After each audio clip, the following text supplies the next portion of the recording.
டேய் மச்சான், டைம் ஆச்சுடா. வரலையா என்ன ஜிம்முக்கு? என்ன லேட் ஆகுமா? டேய் உனக்கு இத்தனை நேரமாடா நான் சொல்லுவேன், டைமுக்கு வாடா டைமுக்கு வாடான்னு. என்னடா பண்ணிட்டுருக்க? நீ இப்போ வாழ்வியா வர மாட்டேன் தெரியல. டைமுக்கு வா, நான் கிளம்ப போகிறேன், அவ்வளோதான். பரவாயில்ல, வா வா, நான் வெயிட் பண்ணுறேன். ஒரு 5 நிமிஷம் தான் வெயிட் பண்ணால் அதுக்கப்புறம் நான் கிளம்பி போயிட்டே இருப்பேன், சரியா?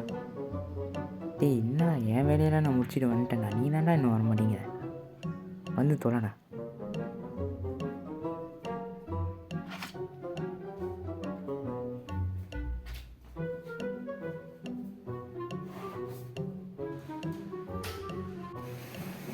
போ போ போ போ போ போ போ போ போ போ போ போ. என்ன உடம்பு குறைச்சிருவியா ஃபுல்லாக? இந்த வருஷம் கம்பேக்கா? அப்படியே சூர்யா மாதிரி கம்பேக் கொடுக்குறா. டேய் உன் எதிர்த்தலாம் சரியாது. வானா வரணும்டா. நான் வேறு ஒருத்தன் கூட போயிட்டு வந்திருக்கேன் நான் ஜிம்முக்கு. அவன் கூட பரவாயில்லடா, எனக்கு வீடியோவில் எடுத்தான்டா. நீயும் இருக்கே பைய.